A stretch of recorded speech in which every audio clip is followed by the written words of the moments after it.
February 20th, 1944. 6 miles above the frozen landscape of Brandenburg, Hauptmann Klaus Miertusch adjusts his oxygen mask and scans the morning sky.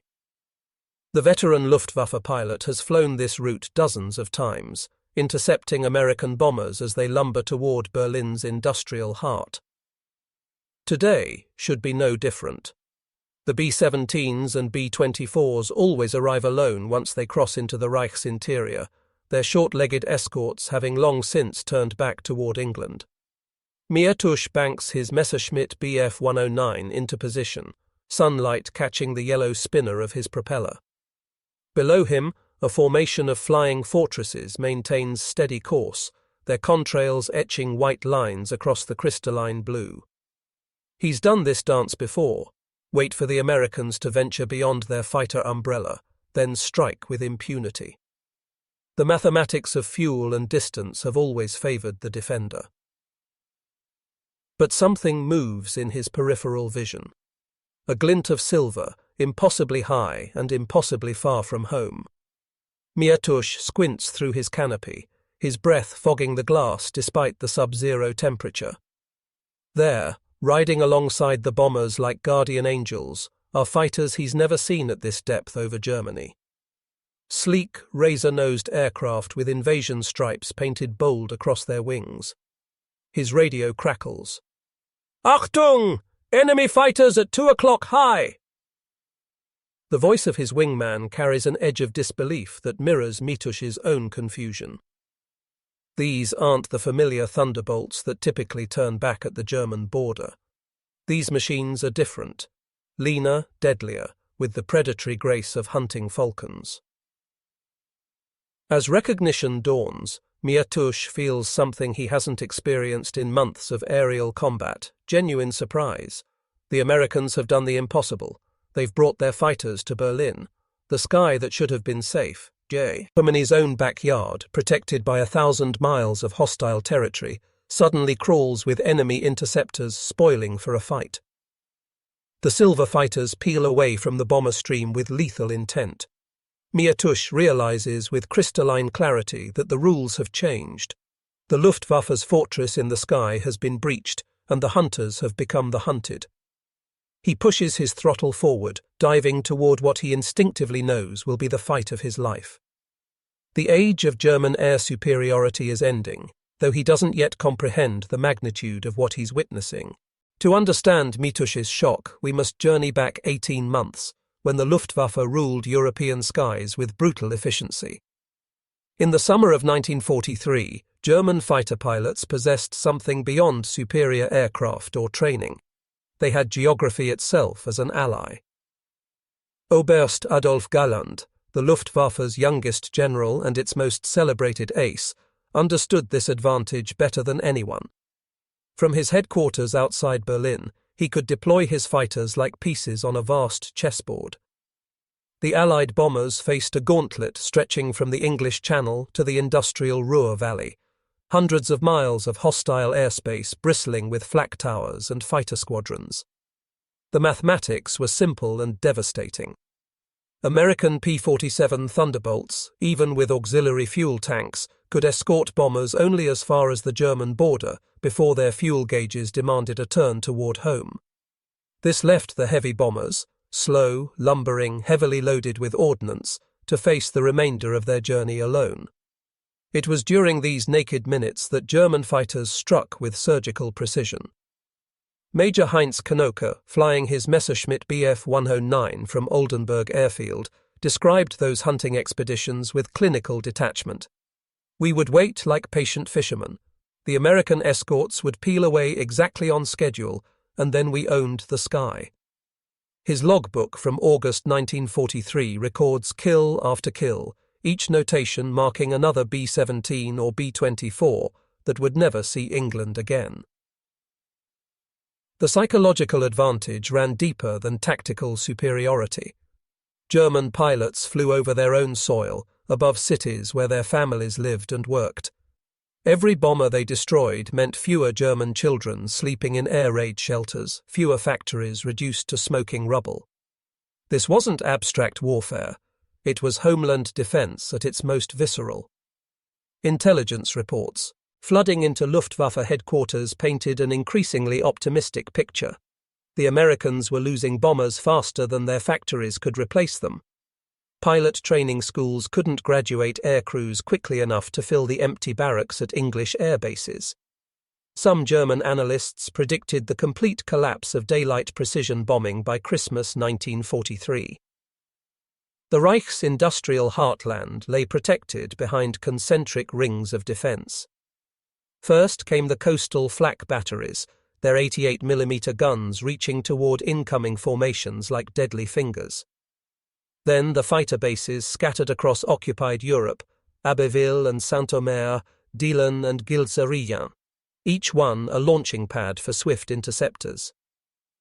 Finally, deeper still, the crown jewel defences surrounding Berlin itself, where batteries of fighters waited in reserve. Weather added another layer of protection. European winter cloaked potential targets in thick cloud cover for weeks at a time. When clear skies did appear, they often brought with them fierce headwinds that stretched American fuel margins to their breaking point. Nature itself seemed allied with the Luftwaffe. In smoke-filled briefing rooms across the Reich, German pilots studied intelligence photographs showing empty dispersal pens at American airbases. The toll was becoming unsustainable.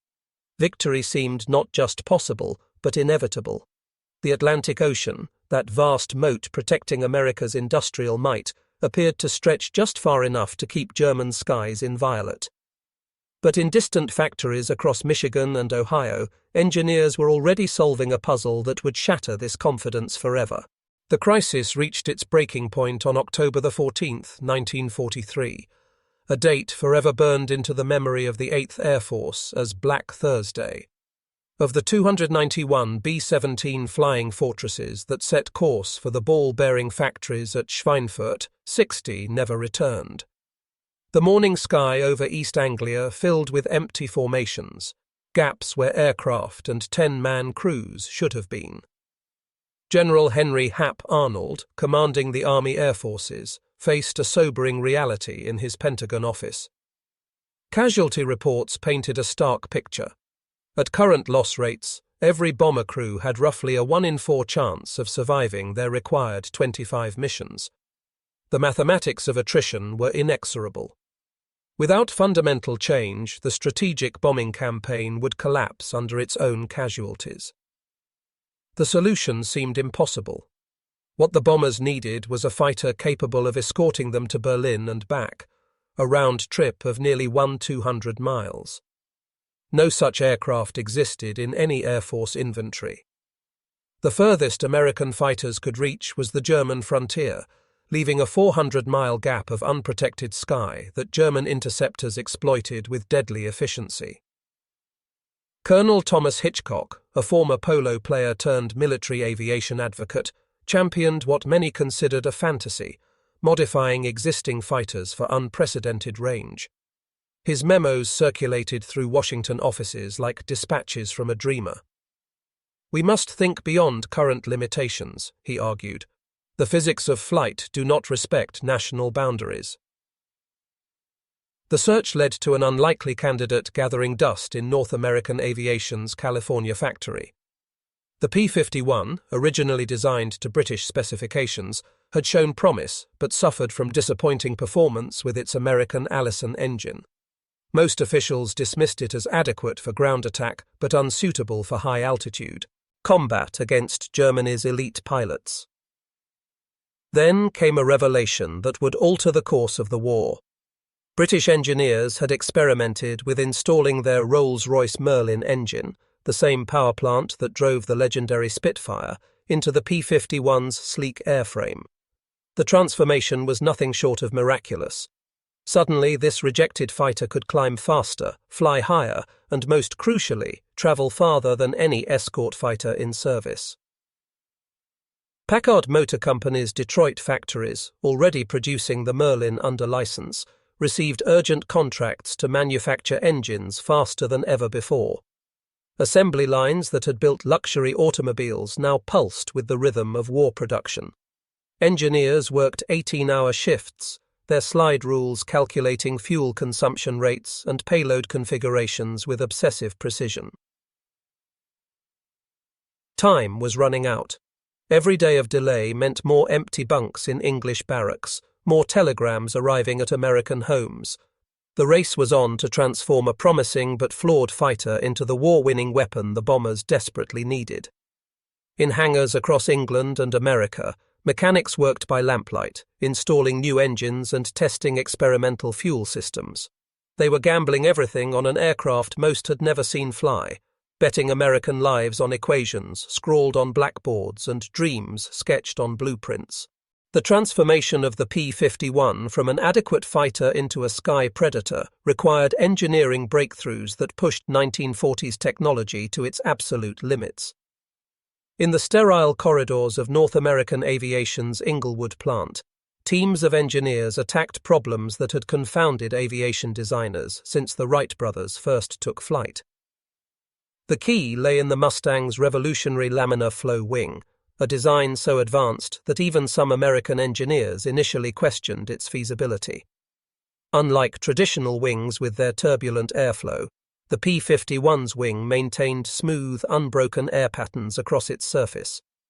This seemingly minor detail translated into dramatically reduced drag, allowing the aircraft to slip through the atmosphere with unprecedented efficiency. Edgar Schmuerd, the German-born engineer who designed the Mustang, had fled Nazi Germany in the 1920s and now applied his expertise to defeating his former homeland. His calculations filled notebook after notebook: wing loading coefficients, center of gravity adjustments, fuel system modifications. Every pound of weight mattered. Every gallon of fuel represented precious minutes of flight time over hostile territory. The breakthrough came with drop tanks, external fuel containers that could be jettisoned when empty. But these weren't simple bolt-on additions. Engineers redesigned the entire fuel system to accommodate up to 489 gallons of aviation gasoline, nearly doubling the aircraft's range. The Mustang could now fly for over 7 hours straight, long enough to escort bombers to Berlin and engage in combat along the way. Wind tunnel tests at the California Institute of Technology revealed another advantage. The Merlin engine's supercharger allowed the P-51 to maintain its performance at altitudes where German fighters began to struggle. While Messerschmitts and Focke-Wulfs gasped for air in the thin atmosphere above 25,000 feet, Mustangs actually improved their power-to-weight ratio. Meanwhile, across the Atlantic, Germany's aviation industry strained under increasingly desperate circumstances. Allied bombing raids targeted synthetic fuel plants and aluminum factories with methodical precision. Raw materials that once flowed freely to aircraft manufacturers now trickled through damaged transportation networks. The vaunted Messerschmitt factories that had once produced aircraft at peacetime leisure now operated under constant threat of air attack. German engineers, once the world's aviation pioneers, found themselves designing defensive modifications rather than offensive improvements. Their aircraft grew heavier with armor plating, slower with additional guns, shorter-ranged as fuel became increasingly scarce. Innovation gave way to improvisation as the Reich's industrial capacity buckled under sustained assault. The irony was profound. German pilots who had dominated European skies through superior technology and tactics now faced an opponent that had out-engineered them. The same industrial might that had produced Liberty ships and Sherman tanks in unprecedented numbers was now manufacturing fighters capable of reaching Berlin itself. American factories hummed with 3-shift production schedules, while German production facilities operated under blackout conditions, their workers sleeping in underground shelters between air raid sirens.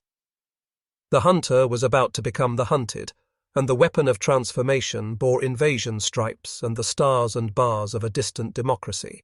March 6, 1944. Colonel Donald Blakesley banks his P-51B Mustang into a gentle turn, his eyes scanning the endless blue above Brandenburg. Leading the 4th Fighter Group's Silver Mustangs, he's about to make history, the first American fighter formation to engage enemy aircraft directly over the Nazi capital. The mission briefing had been simple: escort the bombers all the way to Berlin, no matter what. Below him, Lieutenant Colonel John Godfrey adjusts his radio frequency and reports what no German fighter pilot expected to hear transmitted over Berlin. "Bogies at 2 o'clock coming in fast." The young pilot from Woonsocket, Rhode Island, is about to become the first American fighter ace to shoot down German aircraft over their own capital city. The psychological impact on the Luftwaffe was immediate and devastating. Obergefreiter Hans Döring, scrambling his Bf 109 from Tempelhof airfield, later recalled the moment he first spotted American fighters circling above the Brandenburg Gate. "It was impossible. Like seeing enemy soldiers marching through your living room. We thought we were hallucinating." The tactical surprise was complete. German ground controllers, trained to vector their fighters toward unescorted bombers, suddenly found themselves coordinating desperate intercepts against well-armed, highly trained American pilots spoiling for a fight. Radio frequencies crackled with confused reports. "Achtung! Mustangs at 12,000 meters!" The voices carried disbelief that bordered on panic.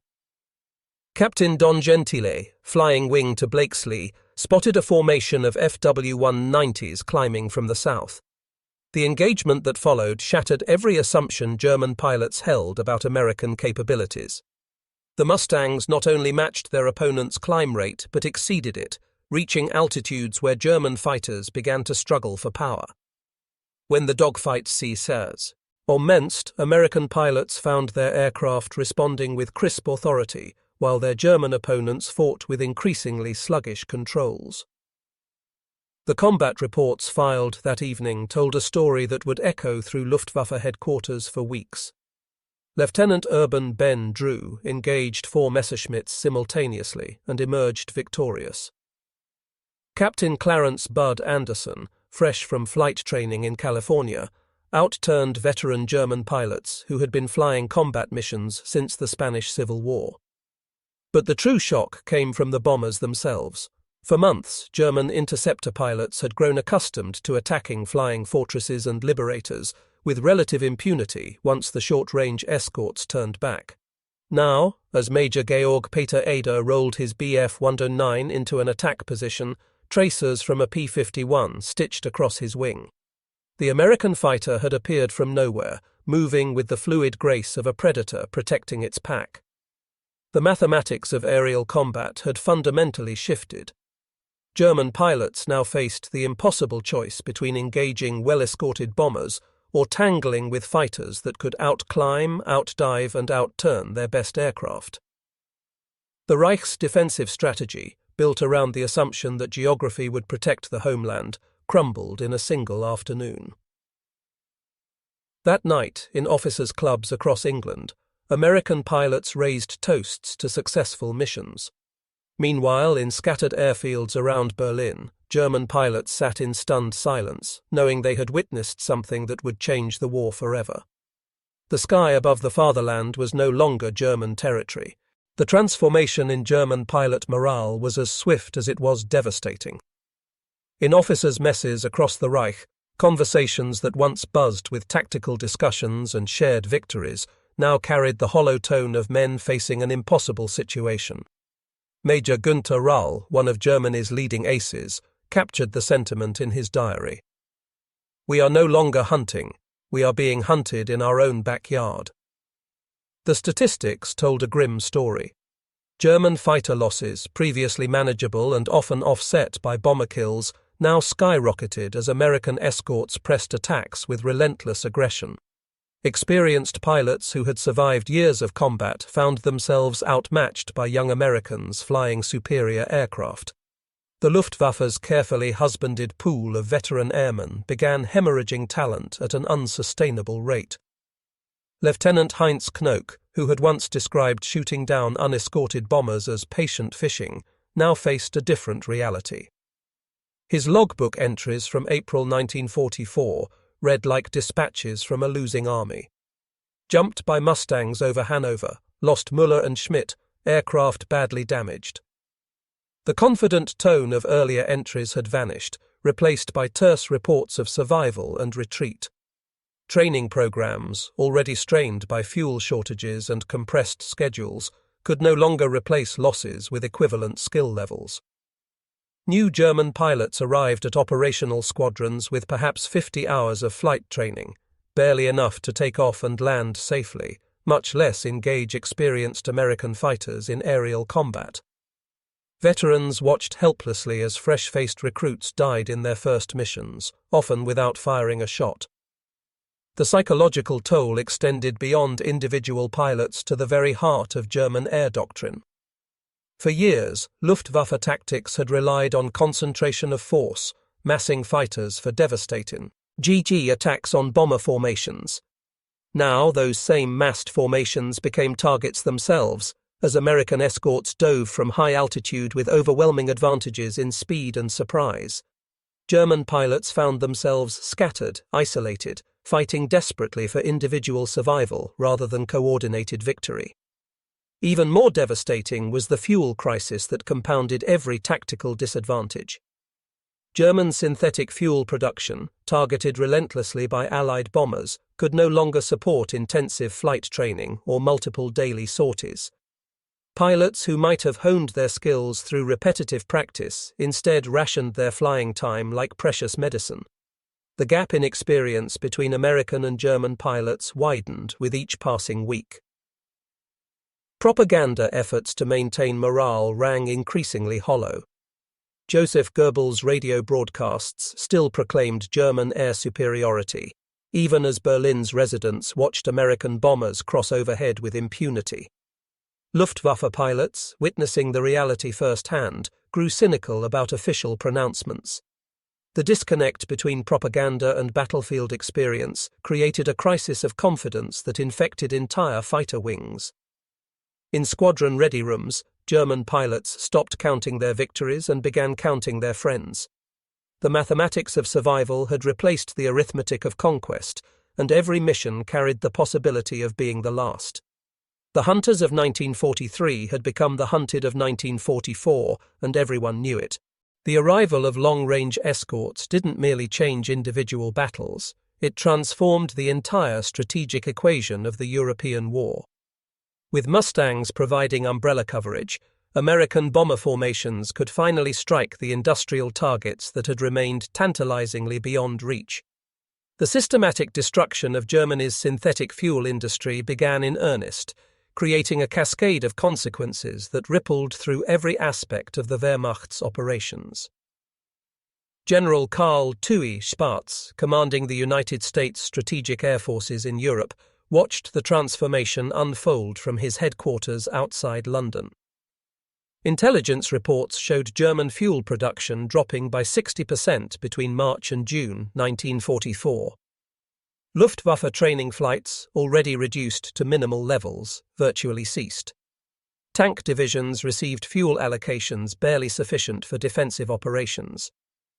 The German war machine, so dependent on petroleum products, began grinding to a halt. The psychological impact extended far beyond military circles. German civilians, who had grown accustomed to air raid warnings followed by the comforting sound of defending fighters, now watched American formations pass overhead without meaningful opposition. The myth of German invincibility, carefully cultivated through years of propaganda, cracked like ice under spring sunshine. In factories and offices across the Reich, workers whispered questions that would have been unthinkable months earlier. If the Luftwaffe couldn't protect Berlin itself, what chance did Germany have? Allied planners in London recognized the opportunity and pressed their advantage with methodical precision. Operation Overlord, the long-planned invasion of France, received crucial support from the air superiority battle being won over Germany itself. With German fighters pulled back to defend the homeland, Allied forces preparing for D-Day faced significantly reduced aerial opposition. The Mustangs' success over Berlin directly contributed to Allied soldiers walking ashore at Normandy under friendly skies. The industrial targeting became increasingly sophisticated as bomber accuracy improved under fighter protection. Precision attacks on ball-bearing factories, aircraft plants and transportation hubs created bottlenecks that German planners couldn't resolve. Every successful mission spawned 3 more as intelligence officers identified new vulnerabilities in the Reich's increasingly fragile infrastructure. German attempts to counter the escort fighters proved futile and costly. The Luftwaffe deployed their newest aircraft, the rocket-powered Me-163 Comet and the jet-propelled Me-262, but in numbers too small and too late to affect the strategic balance. These technological marvels, which might have dominated the skies in 1942, arrived when Germany lacked the fuel to train pilots properly or the industrial capacity to produce them in meaningful quantities. By summer 1944, the transformation was complete. American bombers roamed German skies with an impunity that matched what Luftwaffe fighters had enjoyed over England 4 years earlier. The Reich's industrial heartland lay exposed and vulnerable, its defences compromised by an aircraft that had originated as a rejected design on a California drawing board. The tide hadn't just turned, it had become a tsunami of American industrial and technological superiority. Today, the abandoned runways of Tempelhof stretch empty and silent beneath Berlin's cloudy skies. Weeds push through concrete that once trembled under the weight of Messerschmitt fighters scrambling to intercept American raiders. The ghosts of young men who climbed into cockpits with supreme confidence now whisper through hangars where twisted metal tells the story of a revolution in aerial warfare. General Major Adolf Galland, who lived to see the war's end, reflected in his memoirs on that first glimpse of silver Mustangs over Berlin. We knew instantly that something fundamental had changed. The Americans hadn't just brought their fighters to Germany.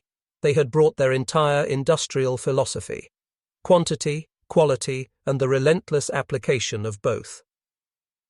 Klaus Mitusch, the pilot who first spotted those impossible escorts, survived the war with a perspective shared by few of his comrades. In later interviews, he spoke not with bitterness but with professional admiration. They solved a problem we thought unsolvable. We respected them for that, even as they defeated us. The P-51 Mustang became more than an aircraft. It transformed into a symbol of democratic innovation, triumphing over authoritarian arrogance. In factories across America, workers who had never seen combat contributed to victory through precision manufacturing and relentless improvement. The aircraft that German pilots feared carried with it the accumulated knowledge of a free society mobilized for total war. The lesson resonates beyond its historical moment. In the span of 18 months, American engineers, pilots, and industry transformed what seemed like inevitable defeat into overwhelming victory. They didn't accept the limitations that geography and technology appeared to impose. Instead, they innovated beyond those constraints, creating possibilities where none had existed before. Bove Berlin today, commercial airliners trace peaceful contrails across the same skies where young men once fought desperate battles for the future of civilization. The silver fighters are gone, but their legacy endures, a reminder that determined innovation can overcome any obstacle, that no fortress is truly impregnable, and that freedom, when properly equipped and expertly flown, remains humanity's most powerful weapon.